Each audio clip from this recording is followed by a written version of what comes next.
Sup everyone, I'm your female otaku and I'm here to give you my first impressions on Classroom of the Elite. This episode blew me away because I wasn't expecting much out of this episode. The only reason why I decided to check out the series in the first place was because Lurch was doing it. The description didn't sound interesting at all, but after this episode, oh my gosh guys, I think we have a new masterpiece on our hands. Okay, I know that's saying a lot and I really don't want to overhype people. This is just how I saw the episode because I personally believe that this anime is the next SNAFU. Now when I tweeted that, I got a lot of hate for it. They're all like, how dare you compare this to the greatest slice of life anime ever made? What's wrong with you? Because clearly all of my fans sound like that. But just hear me out, okay? Because this is honestly how I saw the episode and this is honestly what I believe. I know this is the first episode. It can go downhill from here totally, but this is just what I got. So if you can, please hear me out. We start off with a really strong monologue from our main character, Ayana Koji, who is a lot like the main character from SNAFU. What was his name? Freaking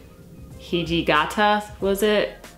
I think that was his name. I don't know. All of their names honestly sounded very weird because their first names and last names sounded very similar. But anyway, Ayana Koji monologues about equality and what equality really is. Like everyone goes on and on about equality, but what is it really? And how there's a famous quote saying how, like, you know, all men are equal and how everyone's equal, you know, when they're born. However, there are gaps in between. And then it's all like, should things really be truly equal between others?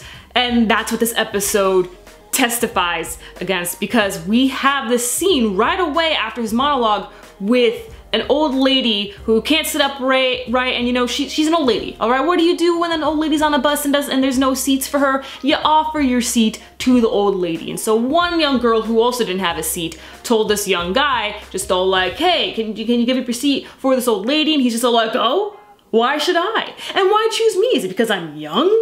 No, I don't have an obligation to, and no one's really forcing me to, and I'm really interested in contributing to society.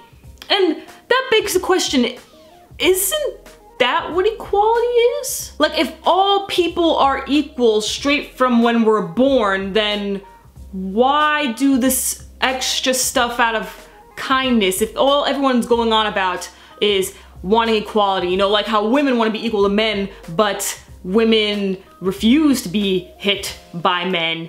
Well, then isn't that not exactly equality?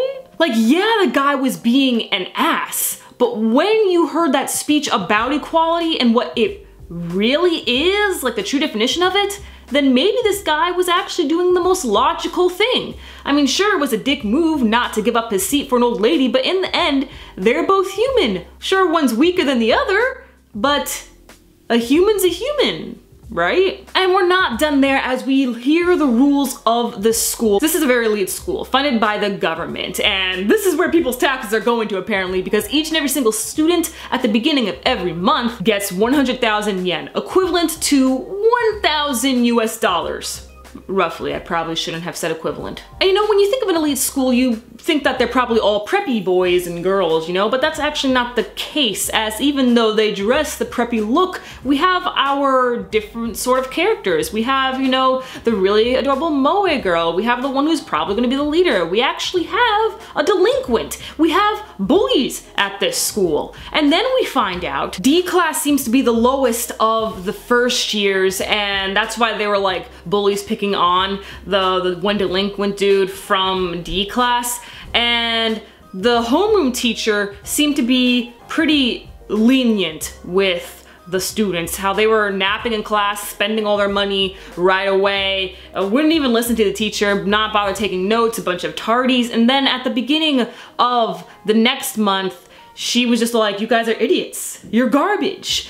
You get these points, you get this money when we judge you by your merits. So I like what this anime is doing. It's showing us what equality, the legit definition is, and then showing us what it really should be based on your merits, your hard work, who you are as a person. And it's almost kind of like how, you know, we have debates on like capitalism and communism. Apologies for bringing in, you know, government affairs and stuff like that, but honestly, I'm really having fun with this because I got a lot from this anime. How, you know, communism is technically what equality is, how everyone, no matter what job position you get, gets the same amount of salary, but with a capitalist, you know, country like America, you get money based on how hard you work, or at least you should. Some people, you know, get cheated out of their salary, even though they're doing like the most out of everyone else and don't get the right promotion and stuff like that. Like they don't get promoted at all, even though they should. You know, there's stuff like that. But overall, how it's supposed to be is that there is different levels of salary depending on your rank, depending on how much hard work you put into, well, your work. Now, why am I comparing this anime to SNAFU? Well, SNAFU is known as like the greatest slice of life ever made. And I'm honestly one of those people. I'm one of those people who believe in that. And SNAFU touches on quite a bit of subjects that not a lot of us really think about. And also the main character thinks and even says a lot of things that we decide not to say out loud, because the main character, he's a really negative person, and he thinks the things that we all think about everyone else. Like, he says that everyone is a faker, and that was so true to me at the time, because I was watching this during my senior year when all my classmates were just like, oh man, we're still gonna be friends forever, we're gonna go to the same college and stuff, oh man, we're never gonna break up, you know, stuff like that. But obviously there's no way that's going to happen. After you graduate high school, things are gonna be totally and completely different. You're most likely not even gonna remember your high school friends. And Ayano Koji was doing the exact same thing, thinking the same things, the same negative thoughts, the same typical negative thoughts that a lot of us think about, like, oh, looks like he's gonna be the leader. Oh, she's gonna be the one that all the boys and the girls like. Introductions, what is even the point of introductions? Well, now I guess it's probably gonna be my turn. Should I make a joke? I wanna stand out. Do I want to stand out? I don't know. You know, when you're a teenager, at times, and heck, not even just when you're a teenager, even now that I'm an adult, you tend to drift off into these pretty deep conversations. Conversations that, you know, most people won't expect you to even think about. And I really like that Ayano Koji was thinking about equality and what it really is. And it sets up the theme for the entirety of the anime. And I also really like his relationship with the main girl character, Horikita, I believe her name is, and she doesn't want to get along with anyone. She's fine with being alone, doesn't need any friends. So why is that? We know not. We're probably going to find out later on why she prefers to be alone. But this one moe girl wants to be friends with Horikita, and she's not interested, but she still talks to the main character. You know, another thing I want to point out is that a lot of the times there are situations that come across where you should do the right thing, but you just prefer not to. And this happened actually twice with the main character. When he was in the bus and he had an opportunity to give up his seat for the old lady, but he didn't want to. And same with the girl, she didn't want to either. And she just wanted to make a point, but he just didn't feel like it.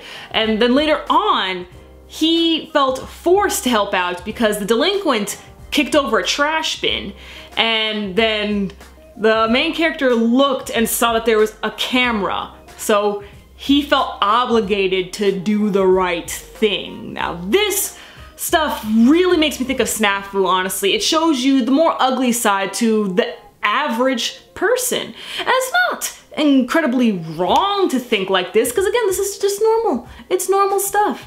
But it's very refreshing to have a main character like this, and it's not just the main character, it's also the main female character. We're probably gonna get to see more of the ugly sides of other characters as well, like the leader dude and the really moe girl, and also give us an eye-opener as to what equality really is. Let me know your thoughts on this anime. Do you think I'm over-exaggerating it, that it's nothing like SNAFU whatsoever? Screw it, Sloan. It's not a masterpiece. Way too soon to say that. Honestly, let me know, please. I'm really curious to hear your thoughts. Be as detailed as you want, because I'm just really interested. I love this anime already. I think it's gonna be fantastic, and I know I said this about 4 times already in 4 different episode reviews, but this might just be anime of the season. I'm your female otaku. Sayonara.